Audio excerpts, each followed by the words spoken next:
To most people, he was just the son of a legend. Contender, Mr. Restricted Place, Dale Earnhardt comes down and will take his 10th career victory at Talladega. Even his own dad once said, "I don't think that boy will ever be a race driver. He just ain't got it." Then, in 2001, that legend, Dale Earnhardt, hit a wall at Daytona and never got back up. 5 months later, Dale Jr. returned to the exact same track. Still there. 200,000 fans in the stands, millions more watching at home. If he crashes, the sport stays broken.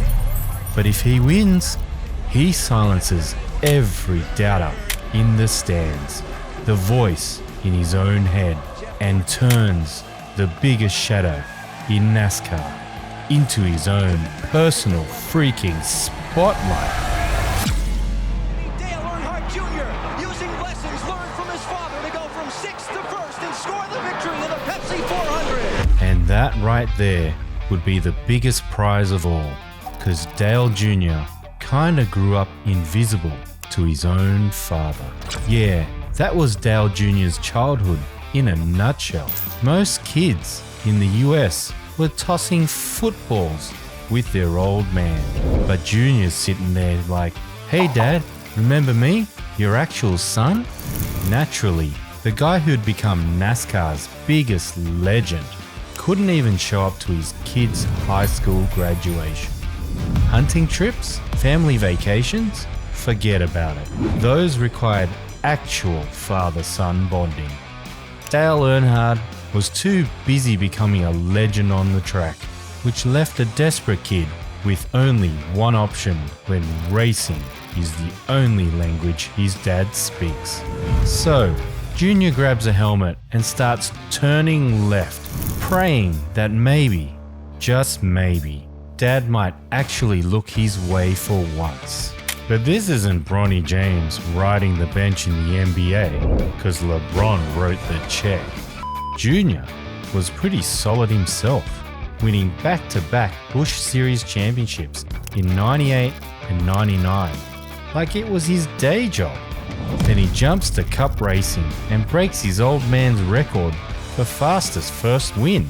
12 races, boom, done. So now Dale Sr.'s watching his son dominate like that, and you can practically see the light bulb go off. And he's probably thinking, damn, this little isn't good. He's a freaking prodigy. After years of chasing scraps of attention, Dale Jr. finally had the father he'd always wanted. But to understand why this moment meant everything, you gotta know what kind of legend Dale Sr. actually was. See, the Intimidator didn't earn the nickname by playing nice. The legend started with one completely insane moment back in 1987. Bill Elliott, this clean-cut Georgia boy who normally drove like he was taking his grandmother to church, made the biggest mistake of his racing career. It's Charlotte at the Winston, NASCAR's all-star race, 200,000 big ones on the line. After laps of getting bumped and banged around by Dale Earnhardt's Intimidator routine, Elliott had finally had enough. With 10 laps to go, coming off turn 4, Elliott gives Dale a massive shot from behind. You take that moment right there, and any normal driver would be spinning and probably making friends with the infield wall. But Earnhardt? This creates the perfect setup. He drives straight through the infield grass. We're talking actual grass. And Earnhardt loses it, goes on the grass, comes back, and Elliott. The stuff you'd mow on Saturday at full freaking throttle. And the crowd loses their absolute minds watching him rocket back onto the track without giving up the lead.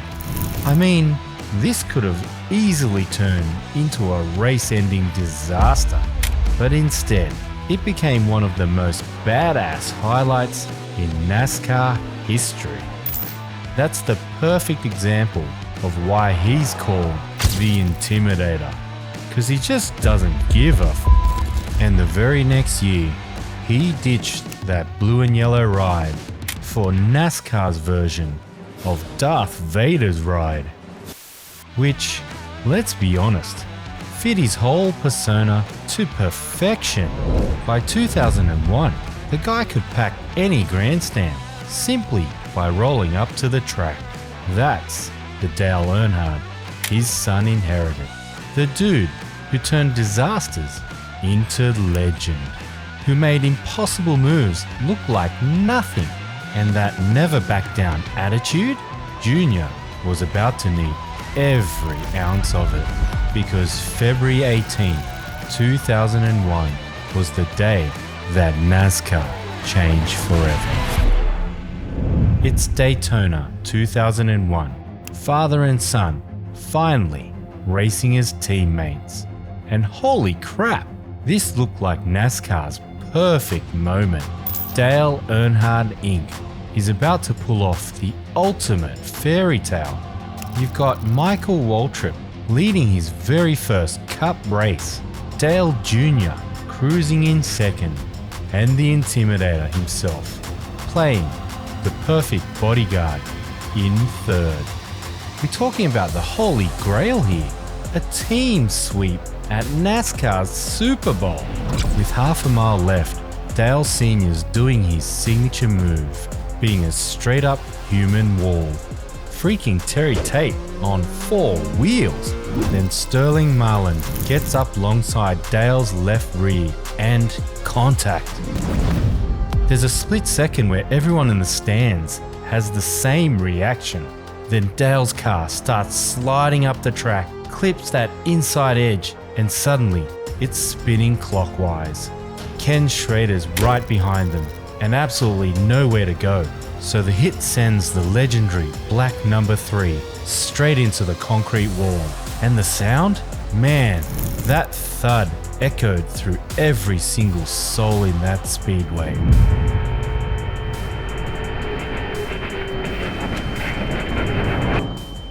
Then comes the silence that makes your stomach drop. Ken Schrader crawls out of his destroyed car and immediately runs to Dale's window. One look and Schrader's face says everything.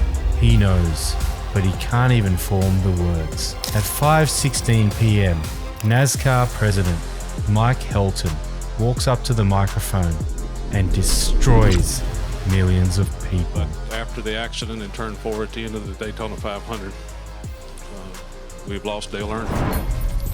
NASCAR's Superman was gone. And what happened next? It got ugly fast. Junior walks into that hospital room and boom, reality hits him. Like Biden walking up a flight of stairs. One look at his dad and he knows the deal. So the dude turns around, walks back out and plants himself in that cold hospital hallway for 30 minutes. 30 minutes of sitting there knowing, but not officially knowing, you know? That this nightmare's about to get so much worse. NASCAR fans completely lose their damn minds. And I'm not talking about the good kind of crazy. Sterling Marlin, the guy who barely touched Dale's bumper, suddenly he's getting death threats. We're talking actual scary stuff from people who have gone completely off the deep end. All that grief is basically turning into this toxic mess that's poisoning everything. So now Dale Jr.'s 26 years old, living through the absolute worst day of his life, and he's got to be the adult in a room full of people acting like children. He goes public and basically has to beg fans to chill out, explaining that Sterling didn't do anything wrong. He was racing, one of those freak accidents that happen. Meanwhile, the guy's also dealing with his own crushing reality. He goes back to his bus, shuts the door, and has this moment where it all hits him.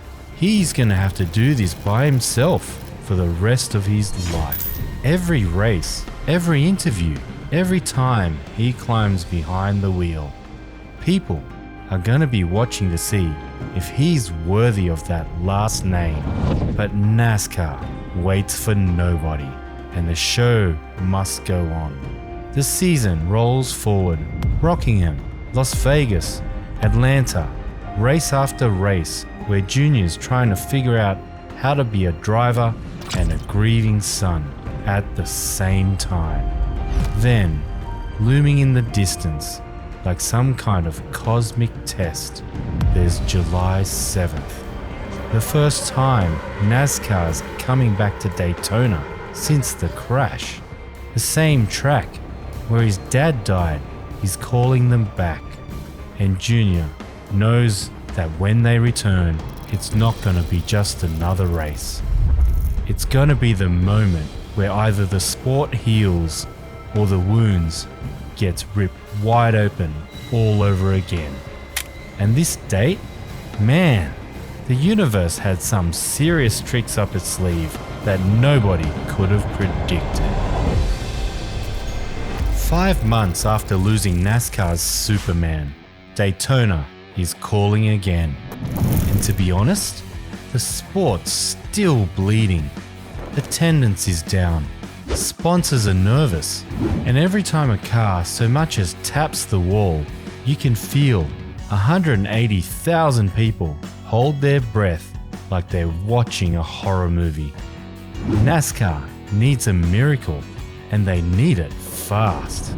It's July 7th, and the first thing you gotta know is that date's burned into Earnhardt's family history. 'Cause 11 years ago, on this exact same day, Dale Sr. finally broke his Pepsi 400 curse after years of heartbreak. This was the very day he won the damn thing for the first time. I mean, come on, universe. Are you even trying to be subtle here? The pressure? Dude, it's like your liberal mate watching that Sydney Sweeney jeans ad. Tony Eury Sr., Junior's crew chief, straight up tells NBC, this young man wants this race as badly as you ever want anything in his life. And naturally, the build-up becomes absolutely nuts. Fans are making these pilgrimages to Daytona like they're heading to some sacred shrine, and everyone gets it. This isn't another Sunday drive round the oval. This is about finding out if that Earnhardt lightning can actually strike the same family twice. So race day hits, and almost 200,000 people cram into those grandstands like they know they're about to witness magic.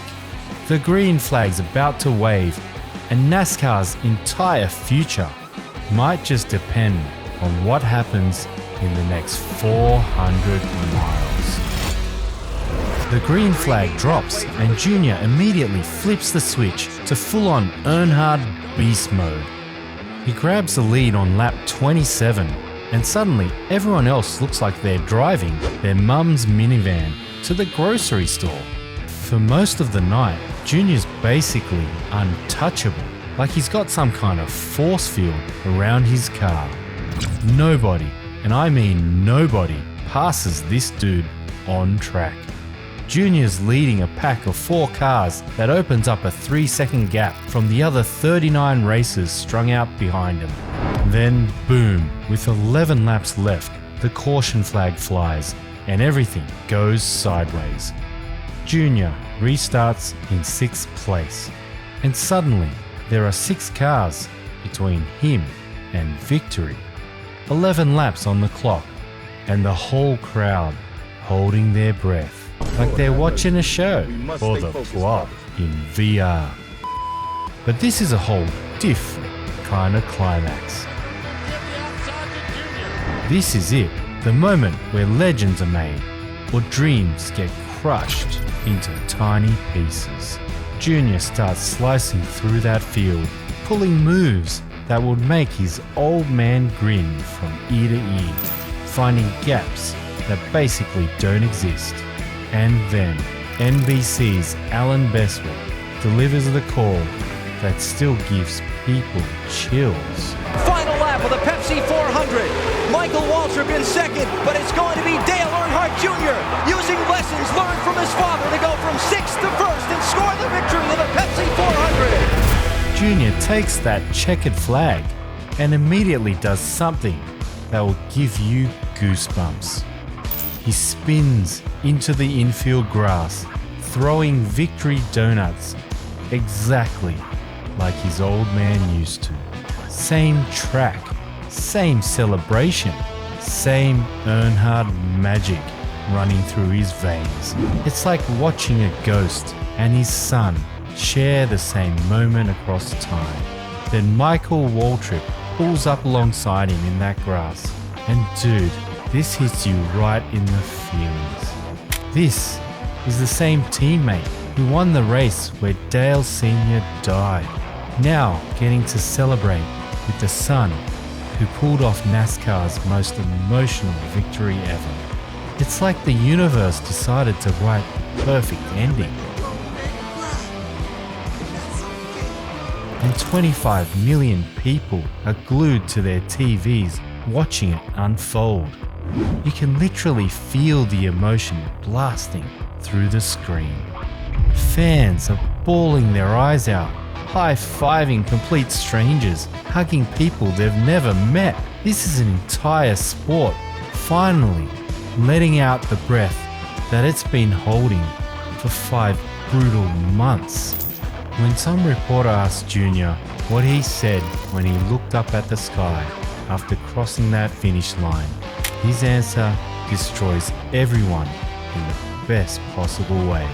He knew his dad was right there with him. Those simple words put NASCAR's shattered heart back together and made July 7th feel like actual magic.